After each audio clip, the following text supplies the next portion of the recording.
새벽에는 길게 설교할 수 없어서 요약해서 말씀을 드려야 되는데, 새벽에는 또 그것도 길다고 또 그냥 포기하고 또 편한 자세로 그냥 등을 기대 가지고 이렇게 계시다 보면 또 깊이 주무실 수도 있으니까 몸을 기대지 말고 약간 띄어가지고 이렇게 얼굴도 이렇게 좀 이렇게 피고 그렇게 앉아 계시면 감사하겠습니다.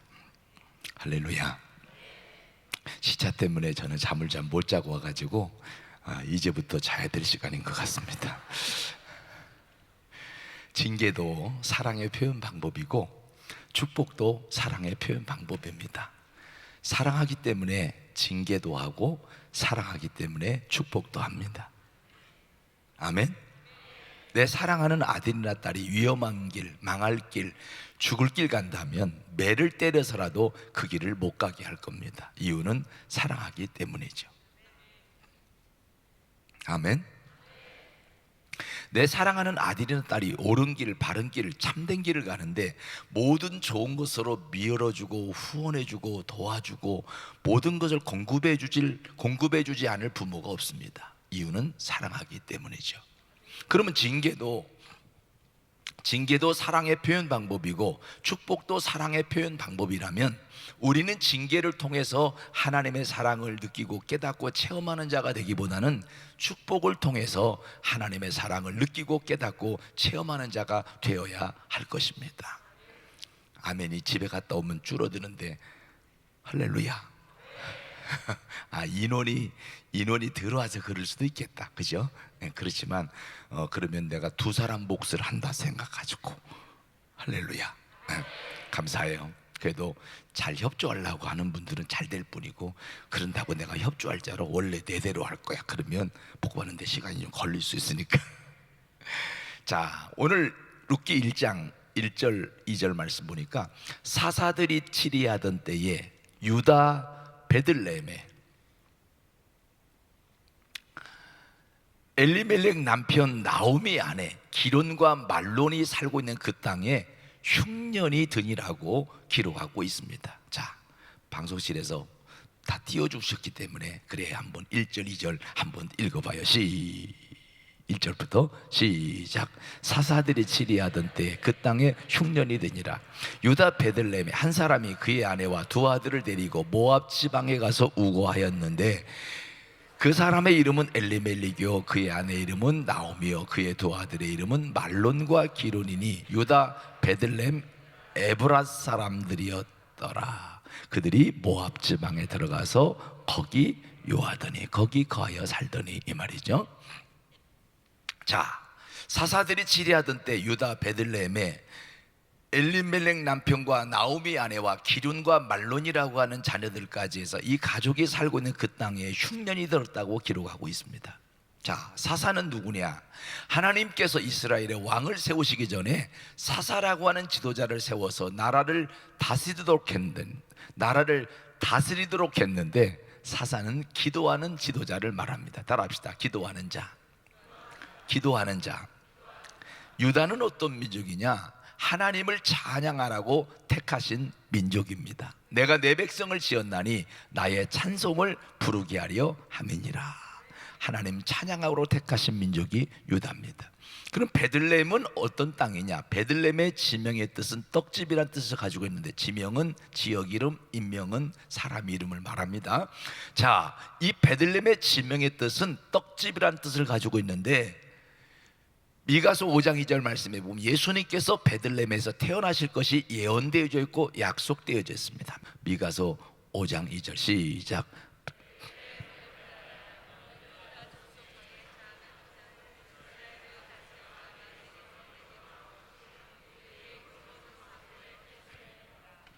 자, 예수님께서 베들레헴에서 태어나실 것이 예언되어졌고 약속되어졌습니다. 이렇게 예언되어졌고 약속되어진 대로 예수님이 때가 되매 베들레헴에서 태어나셨고, 베들레헴에서 태어나신 예수님께서 요한복음 6장에서 말씀하시기를, 따라합시다. 나는 생명의 떡이라. 떡집이란 뜻을 가지고 있는 베들레헴에서 태어나신 예수님께서 나는 생명의 떡이라고 선포하시고 선언하셨습니다. 한번 물어볼 테니 또 대답해 주십시오. 여러분, 영화의 주인공은 죽어야 안 죽어요? 드라마의 주인공은 죽어야 안 죽어요? 소설의 주인공은 죽어야 안 죽어요? 질문하면 대답을 해야 돼요, 안 해야 돼요? 그러면 하시옵소서. 여러분, 엑스트라는 돌려차기 한 번에 넣어 하고요, 파편마저도 죽어요. 어떤 영화 가만히 보면 스쳤는데 죽어요. 근데 주인공은 안 죽어요. 총 맞아도 안 죽고, 칼 맞아도 안 죽고, 창 맞아도 안 죽고, 심지어는 낭떠러지에서 떨어져도 안 죽어요. 이제 진짜 죽었겠다 싶으면 화면 꺼졌다 켜지면서 2년 후 그때 또 살아 역사합니다. 2년 동안 몸조리 했다는 얘기죠. 여러분, 주인공은 작가가 안 죽여요. 오늘 엘리멜렉 남편을 따라가 보니까 3절 가니까 죽고, 두 아들 기lum과 말론을 따라가 보니까 5절 가니까 죽어요. 룻기 1장부터 4장 끝날 때까지 죽지 않고 살아있는 가족이 누군가 봤더니 나오미입니다. 그래서 이 가족 식구 중에 주인공이 누구냐고 묻는다면 나오미라고 말할 수밖에 없는 이유는 나오미만 살았기 때문이죠. 그럼 나오미는 누구냐? 나오미의 이름의 뜻은 희락이라는 뜻을 가지고 있는데, 나오미는 은혜 받아 기쁨으로 사는 성도를 말합니다. 한번 따라합시다. 은혜 받은 자. 이렇게 기도하는 지도자가 있고, 하나님을 찬양하고 택하신 민족이며, 약속의 말씀이 있는 땅이고, 은혜받아 기쁨으로 살고 있는 성도가 은혜받아 기쁨으로 사는 성도가 있는 그곳에 풍년이 들어야 오를까요? 흉년이 들어야 오를까요? 풍년이 들어야 오를 것 같은데, 문제는 그 땅에 흉년이 드니라고 오늘 말씀이 기록하고 있다는 거예요. 그러면 왜 흉년 들었느냐? 하나님께서 징계하셨다는 거예요. 깨닫고 돌이켜 바로 서서 하나님이 기뻐하는 삶을 살라고 하나님이 징계하셨다는 거예요. 그러면 사사들이 치리하던 때 이스라엘 백성들이 하나님의 징계받을 만큼 그들의 삶에 문제가 있었나? 문제가 있었다는 거예요. 어떤 문제가 있었나? 사사기 21장 25절을 보면 사사들이 치리하던 때의 이스라엘 백성들의 생활을 기록해 놓은 구절이 있어요. 같이 읽어봐요. 시작. 그때에 이스라엘의 왕이 없으므로 사람이 각각 그 소견에 옳은 대로 행하였다. 그때는 사사들이 치리하던 때를 말해요. 사사들이 치리하던 때에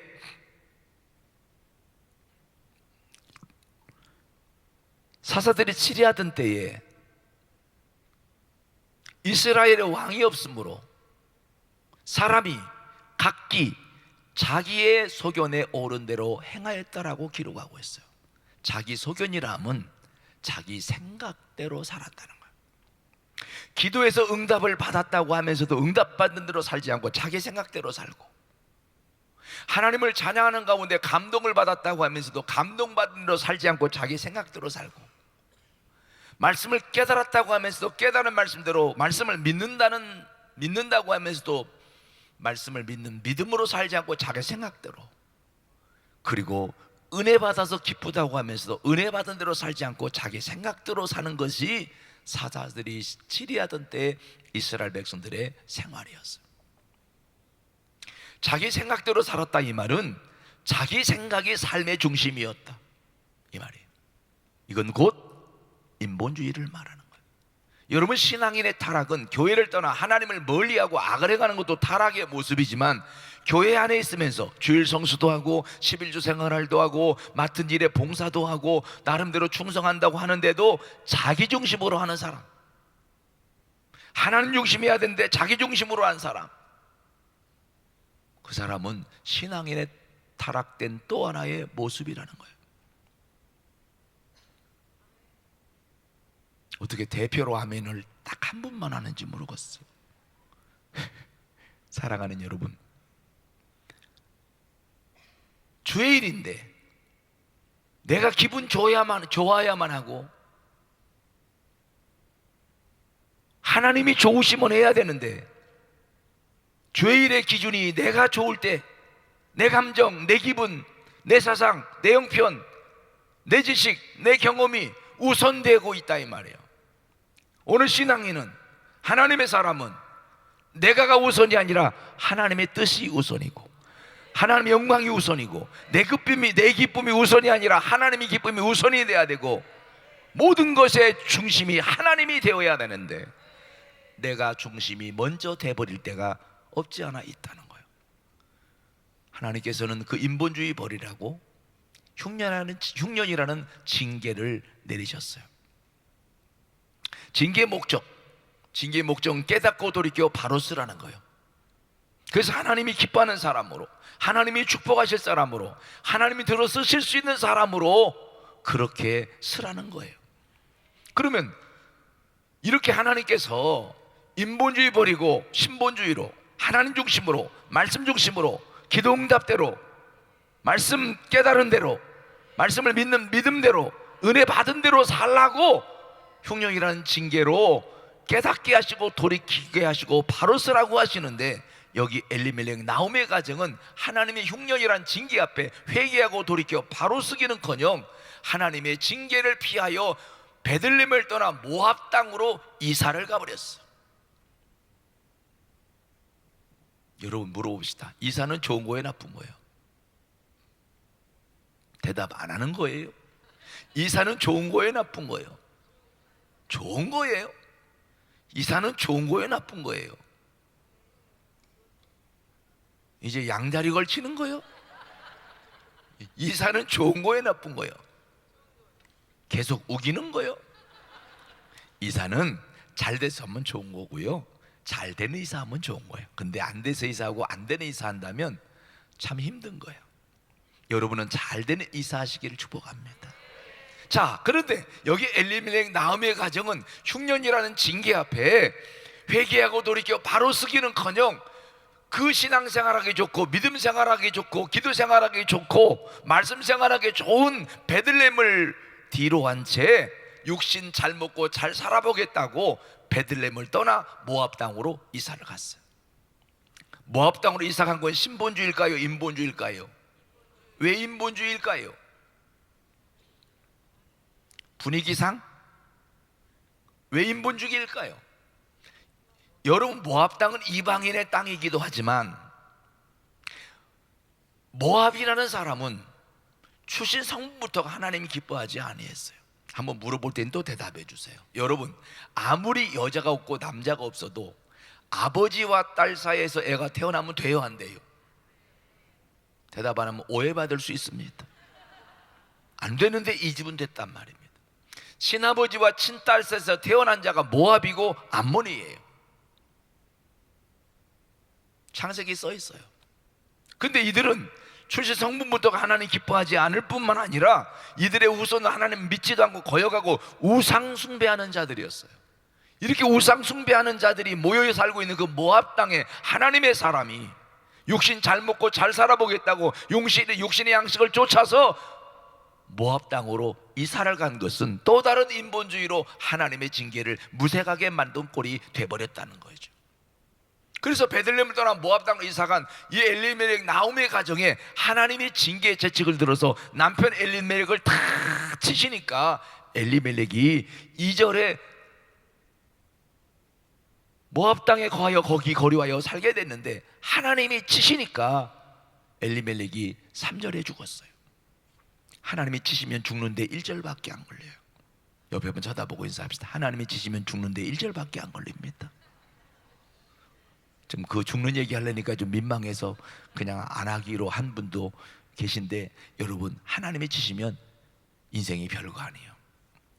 뭐 건강검진해 보니까 피가 뭐 나이는 60대인데 피는 뭐 40대라고 나는 굉장히 건강하다고 하는 사람도 하나님 치시면 별거 아닌 거예요.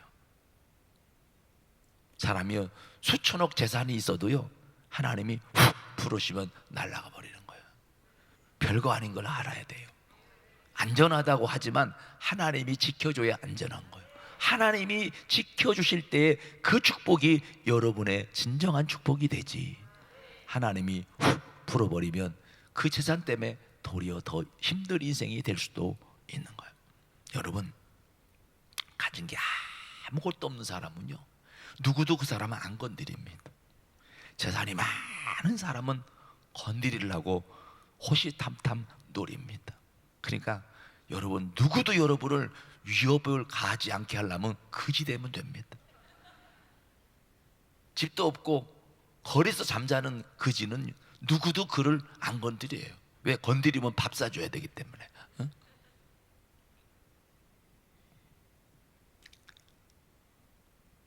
여러분, 하나님이 인본주의 버리라고 징계하시는데 또 다른 인본주의로 하나님의 징계를 무색하게 만들고 있으니 하나님이 징계하셨다는, 그것도 더 세게 말입니다. 남편이 죽었어요. 남편 죽으니까 아내 나오미가 장례 치르면서 얼마나 후회가 막심했겠어요. 왜 이런 우환과 질고가 왔는지 나오미는 알고 있습니다. 왜? 은혜 받은 사람은 깨닫기를 잘한다는 겁니다. 오늘 하나님이 은혜 주신 사람은 깨달음을 그의 삶에 주셔서 왜 이런 어려운 일이 생겼는지, 왜 이런 힘든 일이 생겼는지, 왜 이렇게 우환이 다가왔는지 그로 알게 하십니다. 그때 돌이킬 줄 아는 자가 되어야 합니다. 그래야 그 우환에서 벗어나게 하시고, 그 질고에서 벗어나게 하시고, 그 위험에서 벗어나게 하시고, 그 어려움에서 벗어나게 하셔서 잘 되는 길이 열려지게 하시는 것을 믿으시면 아멘 하시기 바랍니다. 할렐루야.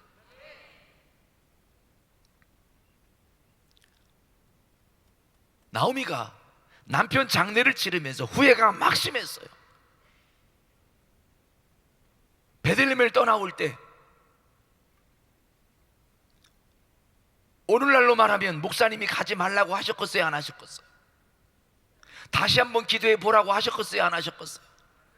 가지 말라 했는데 못 본 척하고 떠나온 지 얼마나 됐다고. 남편 죽고 다시 베들레헴으로 올라가면 체면이 말이 아니고 자존심이 말이 아닐 것 같아서 베들레헴으로 올라가려고 생각했던 그 마음을 다시 여기서 어떻게 정착하고 살아볼 방법은 없을까라고 생각해 보니까 두 아들 기론과 말론을 결혼시키면 결혼시킬 수 있는 나이가 됐다는 걸 알게 됐어요. 그 남편은 사라졌지만 두 아들 기론과 말론을 결혼시키면 며느리 둘 들어오고 자부 둘 들어오면, 그리고 1년 2년 지나면 손자 손녀가 태어나면 그래도 남편 사라진 자리 그래도 든든히 채워질 수 있지 않겠나, 그렇게 생각해서 두 아들 기론과 말론을 결혼을 시켰어요. 기론과 말론의 입장에서는 결혼을 한 거고, 어머니 나오미 입장에서는 결혼을 시켰어요. 어디 여자하고 결혼을 시켰습니까? 어디 여자하고 결혼했습니까? 4절 말씀해 보니까 모압 여자 중에서 아내를 맞이하였는데 하나의 이름은 오르바요, 하나의 이름은 루시더라. 결혼을 시켰어요. 한번 물어봅시다. 또 대답해 주세요. 여러분, 결혼은 좋은 거예요, 나쁜 거예요? 좋은 거예요. 결혼은 좋은 거예요, 나쁜 거예요? 계속 우기는 거예요? 결혼은 좋은 거예요, 나쁜 거예요? 좋은 거예요? 그럼 또 물어볼게요. 결혼해서 살아보니까 좋기만 하던가요? 그건 또 아닌 것 같아요. 여러분, 결혼은 잘 돼서 하면 좋은 거예요. 잘 되는 결혼하면 좋은 거예요. 안 돼서 결혼하고 안 되는 결혼하면 그냥 혼자 사는 이만 못하다고 느낄 수도 있어요. 여러분은 잘 되는 결혼하시기 바랍니다. 또 하시려고요? 이왕 하셨으니 잘 된 결혼으로 살기를 축복합니다. 아멘. 어제 분위기하고 지금 새벽 분위기하고는 완전히 달라요, 소리가. 그래가지고 갑자기 적응이 안 되는 거야. 그러니까 눈도 어떤 분은 힘이 없어. 이러고 계셔야 돼. 아멘도 요 중심에만 좀 몇 분 이렇게 하고 저쪽에 있는 분을 하긴 하는데 입만 표현되지 소리가 잘 안 들려. 그럼에도 불구하고 설교는 계속됩니다. 두 아들 결혼을 시켰어요. 모압 여자하고 결혼했어요. 모압 여자하고. 이 결혼은 신본주의예요, 인본주의예요? 하나님이 인본주의 버리라고 징계 내리고 계신데 또 다른 인본주의로 하나님의 징계를 무색하게 만들고 말았어요. 그러니까 하나님이 태문을 안 열었어요. 그런데도 정신 못 차리니까 하나님이 징계의 채찍을 들어서 기론과 말론을 다 치셨어요. 4절을 결혼했는데 하나님 치시니까 5절에 죽었어요. 죽었나 안 죽었나? 5절 시작. 말론과 기론 두 사람이 다 죽고 그 여인은 두 아들과 남편의 뒤에 남았더라. 여러분, 인본주의로 살게 되면 잘 될 것 같은데 안 되고, 더 풍요로운 삶이 될 것 같은데 도리어 더 가난해지고, 행복할 것 같은데 불행해지고, 더 기쁨의 삶을 살 것 같은데 더 괴로움만 가중되는 것이 오늘 말씀의 교훈이에요. 인본주의로 살게 됐다가 이 가정에 귀한 것들을 잃게 되는데 무엇을 잃었느냐? 첫째, 사랑하는 생명을 잃었어요. 누굴 잃었어요? 3절에 남편, 5절에 두 아들. 여러분, 남편 죽고 두 아들 죽고 시어머니 가부, 며느리 가부, 세 가부가 한 상에 둘러 앉아 먹고 마시면 잘 된 거예요, 안 된 거예요? 빨리 안 됐다 그래요. 안 된 거죠. 사랑하는 생명을 잃었어요. 그 상실감이 얼마나 컸겠어요. 그 상실감이 얼마나 아팠겠어요. 상실감이 얼마나 고통스러웠겠어요. 그 상실감이 얼마나 괴로웠겠느냐 이 말입니다. 잘 들으세요. 하나님이 택하여 구원하신, 특별히 하나님이 사랑하신 사람들은 하나님 안에서 잘 되기를 하나님이 원하십니다. 하나님을 멀리하며 잘 되려고 하면 하나님이 잘 되게 하실 수가 없는 이유는, 하나님을 멀리하는데도 잘 되면 그래도 잘 될 수 있을 줄 알고 계속 그렇게 하나님을 멀리 떠나고 더 멀리 할까 봐 하나님이 절대로 잘 되게 하시지 않아요.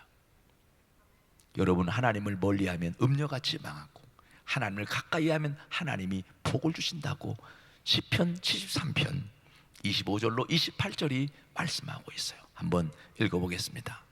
73편 25절 시작. 하늘에서는 주 외에 누가 내게 있으리요? 땅에서는 주밖에 나의 사모할 자 없나이다. 내 육체와 마음은 쇠잔하나 하나님은 내 마음의 반석이시여 영원한 분깃이시라. 대저 주를 멀리하는 자는 망하리니 음녀같이 주를 떠난 자를 주께서 다 멸하셨나이다. 하나님께 가까이 함이 내게 복이라. 내가 주 여호와를 나의 피난처로 삼아 주의 모든 행사를 전파하리다. 여러분, 하나님을 멀리하면 음녀같이 망하지만 하나님을 가까이 하면 하나님이 복을 주신다는 거예요.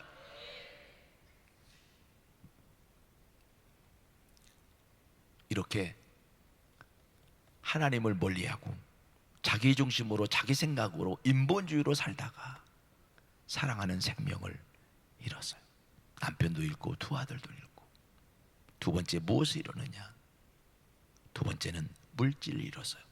베들레헴을 떠나 모압 땅으로 이사 갈 때 나오미의 가정 형편은 풍족한 가운데 이사를 갔는데 하나님의 징계로 10년 동안 징계받으며 만신창이가 돼서 돌아오는 나오미의 가정 형편은 비어 돌아왔다, 빈손됐다, 가난해졌다, 거지 같은 인생이 됐다는 거죠. 21절 말씀을 보면 나오미의 고백에서 발견할 수 있습니다. 룻기 1장 21절입니다. 룻기 1장 21절 시작. 내가 풍족하게 나갔더니 여호와께서 나로 비어 돌아오게 하셨느니라. 이게 여러분, 베들레헴으로 모압 땅에 이사 갈 때는 풍족하게 이사 갔었는데 하나님의 징계받고 다시 베들레헴으로 돌아올 때는 비어 돌아왔다, 빈손됐다, 가난해졌다 이 말입니다. 왜 그렇게 됐을까요? 여호와께서 나를 뭐 하셨고? 징벌하셨고 전능자가 나를 괴롭게 해서 이렇게 됐다는 거예요. 하나님의 징계받고 이렇게 됐다는 거예요. 사랑하는 성도 여러분, 우리는 하나님의 축복의 대상입니다. 하나님의 축복의 대상이에요. 축복의 대상이 자꾸 인간적으로 살면 하나님이 축복을 줄 수가 없어. 왜? 그렇게 살아도 잘 되면, 그렇게 살아도 되는 줄 알고 계속 그렇게 살다가 영원히 잘못될 수도 있고, 또 그 모습 보며 나중 믿은 자가 저렇게 살아도 되는가 보다 따라서 살다 같이 망할 수 있는 거예요. 그래서 특별히 하나님께서 특별히 사랑하셔서 은혜 주시고 성령 체험하게 하시고 믿음 주시고 은사 주시고 주의 사랑을 남다르게 느끼고 깨닫고 체험하게 하신 자들일수록 더 믿음으로 살아야 되고 기도 응답으로 살아야 되고 은혜 받은 대로 살아야 되고 더 말씀대로 살아야 되고 더 하나님 중심대로 살아야 하나님이 그를 통하여 영광을 받으시고 그에게 축복해 주셔서 다른 사람들에게 그렇게 나도 믿어야 되겠다고 따라서 믿게 하는 모델이 되게 하신다는 거죠. 세 번째, 인본주의로 살다가 무엇이 이러느냐? 기쁨까지 잃었다는 거예요. 그리고 남은 건 뭐냐? 괴로움만 남았다는 거죠. 나오미가 베들레헴으로 올라올 때 이제 깨닫고 돌이켜 바로 서서 이제 살든지 죽든지 체면 다 버리고 자존심 다 버리고 사람이 나를 뭐라고 말하고 무슨 평가를 하든 관계없다. 이제부터 하나님이 나를 어떻게 보시느냐가 중요하지 체면이 중요하지 않다 생각해서 돌이켜 베들레헴으로 올라오기로 결단하고 베들레헴으로 올라오게 됐을 때 나오미의 모습에 사람들이 깜짝 놀라서 수군거리게 됐어요. 저 사람 누구야? 나오미네. 어쩌다 저렇게 됐대. 글쎄 말이야. 어머 세상에 우리 지역에서 가장 유력하게 부러움의 대상으로 살았는데 어쩌다 저렇게 됐대. 글쎄 말이야. 남편 거기 죽었대요. 두 아들 거기도 죽었다는 거야. 어쩌다 그렇게 됐대. 글쎄 말이야. 그러니까 이사 가는 게 아니었잖아. 왜 이사 가고 그랬대. 아이고 안 됐다. 부자였는데 저렇게 가난해지고 단란한 가정이었는데 저렇게 남편 죽고 두 아들 죽고 저 여자는 누구래? 며느리래. 어머 세상에 나오미가 어쩌다 저렇게 됐냐. 사람들이 나오미 하면 수군거리게 됐어요. 여러분 아시다시피 여러분 동네 유력한 가족으로 모두가 부러워하는 가정으로 살다가 부자로 살다가 이사간 지 10년 만에 망해서 남편 죽고 두 아들 죽고 색깔 다른 며느리나 데리고 우한가질구에 찌들어갔고 여러분 동네로 다시 이사 들어왔다면 그 집 이야기로 떠들썩하겠어요? 조용하겠어요? 대답을 빨리빨리 해주세요. 바쁘니까니. 그 일이 꼭 그렇게 벌어졌어요. 자 19절부터 시작. 이에 그 두 사람이 행하여 베들레헴까지 이르니라. 베들레헴에 이를 때 온 성읍이 그들을 인하여 떠들며 이르기를 이가 나오미냐 하는지라. 나오미가 그들에게 이르되 나를 나오미라 칭하지 말고 마라라 칭하라. 이는 전능자가 나를 심히 괴롭게 하셨습니다. 내가 풍족하게 나갔더니 여호와께서 나로 비오도록 하게 하셨느니라. 여호와께서 나를 징벌하셨고 전능자가 나를 괴롭게 하셨거늘 너희가 어찌 나를 나오미라 칭하느냐 하느니라. 사람들이 나오미 하면 수근거리니까 나오미가 이름값하고 살지 못한 자기 자신이 너무나 이름값하고 살지 못한 자기 자신이 너무나 부끄럽고 너무나 민망하고 너무나 창피한 거예요. 그래서 사람들 보고 나를 나오미라 부르지 말고 차라리 마라라 불러라 이렇게 말해요. 마라란 말의 뜻이 뭐예요? 괴로움이란 뜻이에요. 괴롭다 쓰다 이런 뜻. 나오미의 이름의 뜻은 희락입니다. 하나님의 은혜 받아 기쁨으로 사는 자. 나오미는 지금 자기 자신에게는 기쁨이 있는 게 아니라 괴로움밖에 안 남았다는 거죠. 이렇게 인본주의로 살게 되면 기쁨도 잃고 남은 건 괴로움이라는 거예요. 이전에 그렇게 기쁘고 즐겁게 기도응답 속에 말씀 깨달음 속에 감동 감화 속에 은혜 받고 기쁨으로 즐겁게 행복하게 살았었는데 그거 다 잃어버리고 괴로움밖에 안 남게 됐더라. 이게 인본주의의 삶의 결과인 것입니다. 사랑하는 여러분,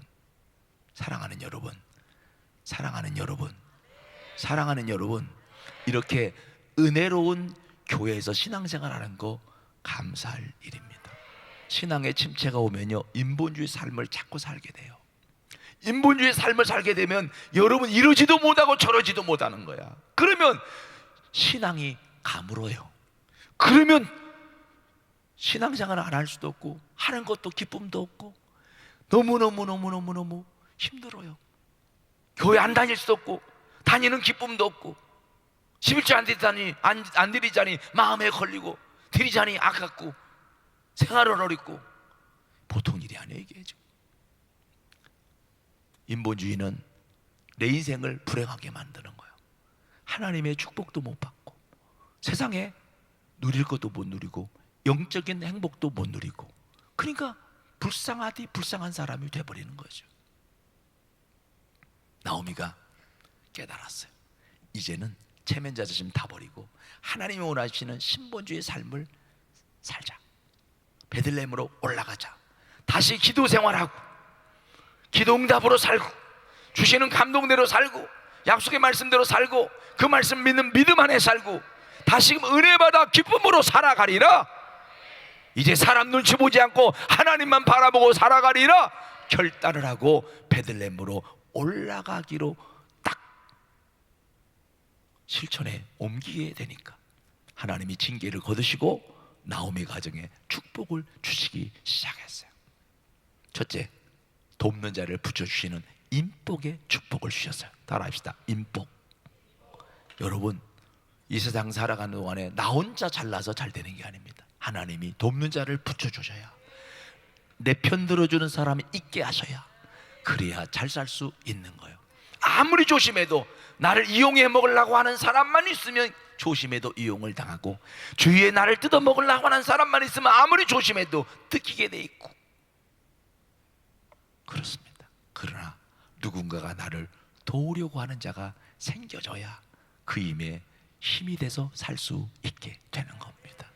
오늘 하나님이 신본주의 삶을 결단하여 실천에 옮기면 돕는 자를 붙여주시는 축복을 주시는데, 나오미에게는 하나님이 룻의 마음을 감화 감동 주사 이 시어머니와 함께 베들레헴에 올라와서 하나님 믿고 섬기면서 이 부모를, 이 시어머니를 봉양할 마음을 주셔서 룻이 시어머니와 함께 베들레헴에 올라와서 그 시어머니를 공경하고 봉양하고 효도함으로 그래도 다른 사람들에게 인정받고 살게 해주셨어요.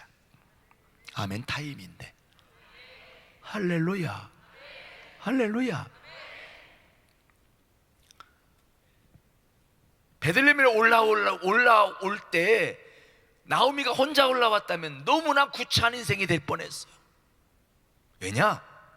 하나님께서 이스라엘 백성들에게 추수할 때 떨어진 이삭을 주지 말라 하셨어요. 그러면 고아와 가부와 객이 그거 이삭 주어서 근근히 구걸하지 않고 손 내밀지 않고 그것을 주워서 먹도록, 그것을 주워서 밥에 먹고 살도록. 만약에 나오미가 혼자 베들레헴을 올라왔더라면 추수 끝난 논에 떨어진 이삭을 하나하나 주워다가 밥에 먹고 살 때 사람들이 뭐라고 했겠어요? 아이고, 우리 지역에서 가장 유력한 가족으로, 가장 부러움의 대상으로 부자로 살았던 사람이 어쩌다 저렇게 해서 안 됐다, 목구멍에 포도청이라고 저렇게 이삭을 주고 있으니 어머 세상에, 이런 인생이 될 뻔했어요. 근데 하나님이 신본주의 삶을 결단하고 실천에 옮기니까 하나님이 룻의 마음을 감화 감동 주사 시어머니와 함께 베들레헴에 올라와 그 시어머니가 믿는 하나님을 믿고 섬기고 공경하고 그 시어머니를 공경하고 효도할 마음을 주셨어요. 그래서 룻이 함께 베들레헴에 올라와서 어머니 제가 이삭 주우러 가겠습니다. 어머니는 댁에 계셨으면 좋겠어요. 그래도 되겠냐? 그러면 제가 다녀오는 게 훨씬 낫죠. 이 룻이 추수 끝난 논에 떨어진 이삭을 하나하나 주워다가 밥에서 시어머니에게 봉양할 때 사람들이 뭐라고 합니까? 야, 요새 시대에 저런 며느리가 어디가 있냐? 그래도 며느리 복은 있네. 여러분, 며느리 복이 있다는 말을 듣게 되니까 그를 함부로 대하지 않게 되었다 이 말이에요. 존중받게 됐단 말이에요. 아직도 인정받는 길이 열려지게 됐다 이 말입니다. 우리가 신본주의 삶을 결단하여 실천에 옮기면 하나님이 나를 도와야 될 이유가 없는 사람의 마음까지 움직이고 감동 주어서 나를 도울 마음을 주고 내 편이 되게 하고 나에게 힘이 되게 해서 나로 하여금 잘 살 수 있게 역사해 주신다는 거예요. 룻기 1장 15절로 18절 말씀 다 같이 읽어보겠습니다. 시작. 나오미가 또 가로되 보라 내 동서는 그 백성과 신에게로 돌아가나니 너도 동서를 따라 돌아가라.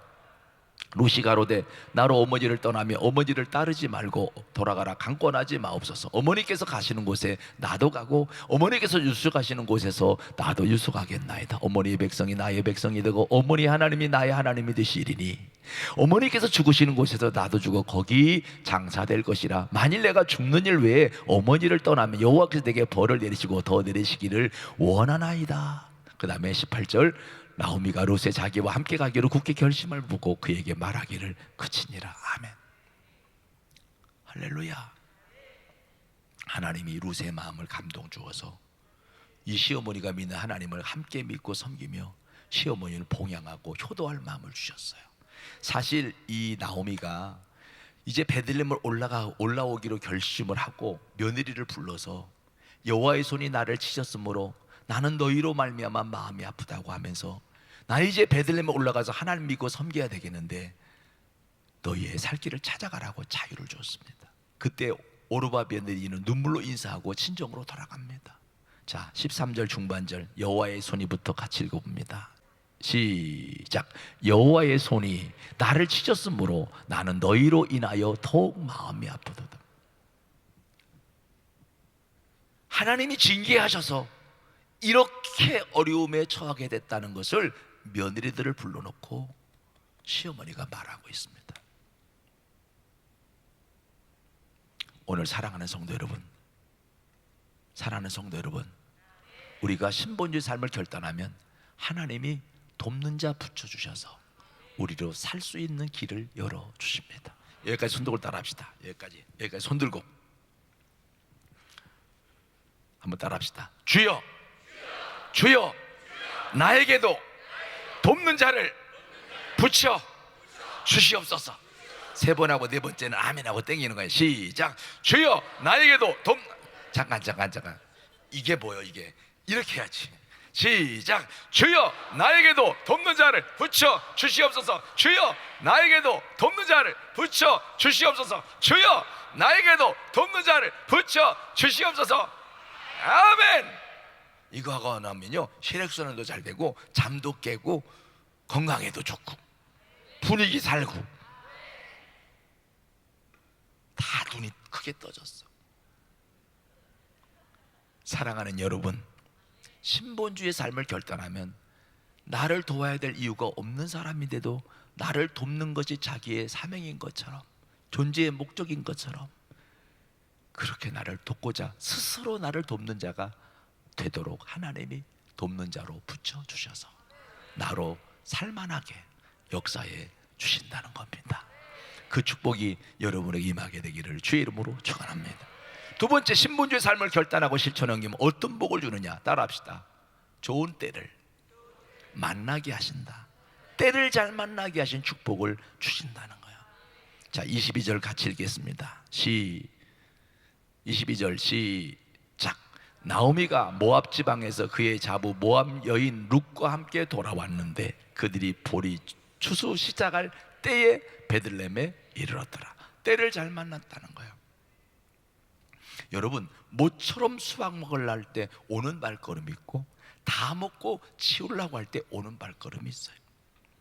아무리 주고 싶은 사람도 다 먹고 치우려고 할 때 오면 줄 수가 없지만, 아무리 주기 싫은 사람도 모처럼 수박 먹으려고 딱 자르는데 도착하면 가운데 건 안 줘도 가생이 건 하나 줘야 됩니다. 때를 잘 만나야 된다는 얘기죠. 신본주 삶을 결단하고 실천에 옮기면 하나님이 좋은 때를 만나게 하셔서 복되게 하시고 형통케 하시고 회복되게 하시고 잘 나가게 하시고 웃고 사는 역사를 우리에게 허락해 주시는 겁니다. 세 번째, 신본주의 삶은 하나님이 어떤 복을 주실까요? 우리 2장 1절부터 3절 말씀 중에 특별히 3절만 읽겠습니다. 3절 시작. 룻이 가서 베는 자를 따라 밭에서 이삭을 줍는데 우연히 엘리멜렉의 친족 보아스에게 속한 밭에 이르렀더라. 따라합시다. 우연인 것 같은데 인도가 있다. 우연인 것 같은데 인도하셔서 잘되게 하시고 복되게 하시고 형통케 하시고 잘나가게 하시고 회복되게 하시고 웃고 살게 하시고 이제 마음 놓고 살 수 있는 길이 열려지게 하신다는 거죠. 하나님은 이스라엘 백성들에게 형이 결혼해서 후사를 잊지 못하고 죽으면 동생이 후사를 잊게 하시고 그 밑에 동생이 후사를 잊지 못하고 죽으면 또 그 밑에 동생이 후사를 잊게 하시고 그 아들들이 후사를 잊지 못하고 죽으면 가까운 친족이 후사를 잊도록 하셨던 기업물을 책임을 주셨어요. 그런데 지금 우연히 엘리멜렉의 친족 보아스에게 속한 밭에 이르렀다 그랬어요. 이삭을 주우러 갈 때 이 엘리멜렉은, 이 보아스는 엘리멜렉의 친족으로서 기업물을 책임 있는 자인데 이 룻이 이삭을 주울 때, 이삭을 주러 갈 때 우연인 것 같은데 엘리멜렉의 친족 보아스에게 속한 밭에 이름으로 누구 눈에 띕니까? 보아스의 눈에 띄는 거예요. 보아스가 못 보던 여인이 보니까 저 여인이 누군고? 나오미의 며느리입니다. 그 시어머니를 봉양하겠다고 올라왔던, 하나님을 믿고 섬기며 시어머니를 봉양하겠다고 효도하겠다고 따라왔던 그 소문난 그 여인이 저 여인인고 그런 줄 아옵니다. 그 말 듣고 보니까 더 너무나 귀하게 보이는 거예요. 너무나 아름답게 보이는 거예요. 너무나 가치 있게 보이는 거예요. 그 여인을 쳐다볼 때 더 보고 싶은 거예요. 보다 보니까 내 안에 더 있다가 된 거예요. 말귀를 못 알아들은 거예요.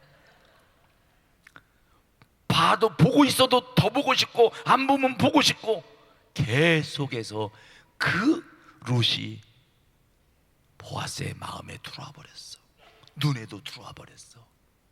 눈 감아도 보이고, 눈 떠도 보이고, 생각나고. 그래서 보고 싶고 또 보고 싶은 사람이 됐어. 여러분, 그래서 보아스를 만나서 룻이 어떻게 됩니까? 결혼해요. 그래서 예수님의 족보에 오르는 축복을 받습니다. 마태복음 1장에 써 있어요. 여러분, 신분주의로 살기로 결단하고 실천 옮기면 우연인 것 같은데 하나님이 인도하셔서 잘되게 하시고, 우연인 것 같아 인도하셔서 복되게 하시고, 우연인 것 같아 인도하셔서 풀려지게 하시고, 우연인데 인도하셔서 만남의 축복으로 놀라운 역사를 이루어 주신다는 거예요. 저와 여러분이 신본주의 삶을 결단하고 실천해 옮김으로 하나님께서 이렇게 우연인 것 같은 인도하셔서 잘되게 하시고 열려지게 하는 축복을 주시기를 주의 이름으로 축원합니다. 하나님이 제 목회 현장에 크신 은혜로 복을 주셨어요. 제가 교회 시작한 지가 31년 됐어요. 개척한 지가. 안방 예배부터 드렸죠. 제 아내와 둘이 지하 단칸방에서 개척을 했어요. 근데 하나님이 은혜 베풀어 주셔서 교회가 더 부흥되게 하시고, 사역도 길을 열어주시고, 하나님께서 여러 가지 면에 복을 주셨어요. 그런데 내가 잘 되는데 정말 고마운 분이 있었어요. 근데 그분이 원래 좋은 일하고 착한 일 하기를 기뻐하셔서 그런 줄로 알았어요. 하루는 기도하는데 하나님이 저에게 이런 마음의 음성을 주셨어요. 내가 너를 위하여 아무개를 만나게 했었느니라. 내가 너를 위하여 아무개를 너에게 붙였었느니라. 내가 너를 위하여 아무개에게 너를 도울 마음을 주었었느니라. 나 그날 너무 많이 울었어요. 펑펑 울었어요. 감사해서 울었어요. 그렇게 울며 감사하기도 하고 눈 떠보니까 다 가고 나만 남았어요. 여러분, 속상해서 울며 기도하다 나만 남는 것도 응답받는데 도움이 되겠지만, 여러분, 감사의 눈물을 흘리다 보니까 나만 남은 경험도 있기를 축복합니다. 우연인 것 같은데 하나님이 인도하셔서 여러분 잘된 간증이 쏟아지기를 주의 이름으로 축원합니다. 주의 이름으로 축원합니다. 마지막 네 번째로, 이 마지막이란 말에 얼굴에 화색이 도는 분. 야, 드디어 마지막이구나. 마지막입니다.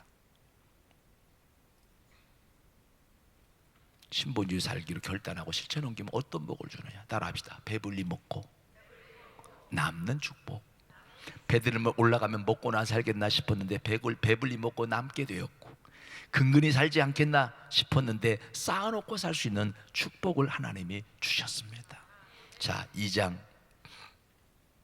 14절로 16절 읽으면 설교를 마무리합니다. 읽어보십시다. 시작. 식사할 때 보아스가 룻에게 이르되 이르러 와서 떡을 먹으며 내 떡 조각을 초에 찍으라. 룻이 곡식 빼는 자 곁에 앉으니 그가 볶은 곡식을 주매 룻이 배불리 먹고 남았더라. 룻이 이삭을 주우러 일어날 때 보아스가 자기 소년들에게 명하여 이르되 그로 곡식단 사이에서 죽게 하고 책망하지 말며 또 그를 위하여 줌에서 조금씩 뽑아버려서 그로 죽게 하고 꾸짖지 말라 하니라. 아멘. 절 보세요. 보아스가 룻이 마음에 드니까 식사 자리에 초청해서 함께 식사도 하고 맛있는 걸 자꾸 그 앞에다가 끌어갔다가 주니까 먹어도 다 먹을 수 없어서 배불리 먹고 남게 됐고, 그리고 룻이 잘 됐으면 좋겠다. 앞으로 좋은 관계를 유지하고 싶고 좋은 관계로 좋은 인연을 맺고 싶어서 일하는 소년들에게 명령합니다. 룻이 눈에 띄거들랑. 여러분, 이런 얘기예요. 추수 끝난 노는 오래된 데는 이미 이삭을 다 주워가니까 죽을 게 없으니까 추수하면 사람들이 막 따라와, 과부들이. 그러니까 추수하는 추수꾼들의 입장에서 볼 때는 그 과부들이 걸거적거리고, 아, 내일 오지 왜 오늘 추수하는데 왜 따라붙어 갖고 싫은 소리하고 모진 소리하고, 어떨 때는 막 성질 부리고 꼬라지도 부리고 막 그렇게 되는 거예요. 룻이 혹시라도 그런 말을 듣고 상처받을까 봐 신경이 쓰여서 소년들에게 명령합니다. 룻이 눈에 띄거들랑 싫은 표정이나 싫은 말하지 말아라. 그것도 마음에 놓이지 않으니까 룻이 눈에 띄거들랑 잘 들어. 룻이 눈에 띄거들랑, 룻 가까이 있는 사람 잘 들어. 곡식다발에서 이삭을 곡식다발에서 뽑아놔라, 가져가게. 성경이 써 있는데 그렇게 느낌이 없으면 어떡해요? 뽑아놓으래요, 가져가게. 떨어진 걸 주워가는 게 아니라 아예 뽑아놓으래요, 가져가게. 여러분, 신본주의로 살기로 결단하면 하나님께서 심을 수 없는 환경 속에 있을 때는 심은 자 걸 거두게 하시고, 심을 수 있는 환경에 있는 자에게는 풍성한 소출을 거두게 하셔서 그로 잘되게 하신다는 거예요. 뽑아놓고 가져가니 이제 양식을 쌓아놓고 살 수 있게 됐고, 풍요로운 삶을 살게 됐고, 안정된 삶을 사는 환경이 열려지게 됐다는 겁니다. 신본주의 삶을 살게 되면 어떻게 살 수 있을까 싶어도 하나님이 잘 살게 하십니다. 넉넉히 살게 하십니다. 풍성히 살게 하십니다. 여러분, 걱정 안 하고 살게 축복의 역사를 이루어 주십니다. 어떻게 살을까? 다 사는 방법이 있습니다. 사는 길이 있습니다. 하나님이 먹이시고 입히시는 역사를 이루어 주십니다. 신본주의의 삶을 결단하고 실천에 옮기면 돕는 자를 붙여주시는 인복의 복을 주고, 우연인 것 같은데 좋은 때를 만나게 하셔서 살만하게 하시고, 우연인 것 같은데 인도하셔서 복된 삶을 누리게 하시고, 그리고 근근히 살 줄 알았는데, 간신히 살 줄 알았는데, 먹고나 살겠나 싶은 줄 알았는데 배불리 먹고 남게 하시고 풍성하게 쌓아놓고 살 수 있는 축복을 주신다는 것이 오늘의 약속입니다. 그러므로 여러분, 징계의 원인은 인본주의이므로 인본주의를 버리고 축복의 비결은 신본주의인 거로 하나님 중심으로 사는 자가 되시기를 주의 이름으로 축원합니다. 인본주의는 내려놓고 신본주의로 삽시다. 내 중심으로 살지 말고 하나님 중심으로. 그러면 하나님이 그 인생을 책임져 주시는 축복이 함께 하실 줄로 믿습니다. 은혜 아니면 살아갈 방법이 있던가요? 없습니다. 잠시 잠깐도 내 힘으로 살 수가 없어요. 우리는 하나님의 은혜가 있어야 살아요.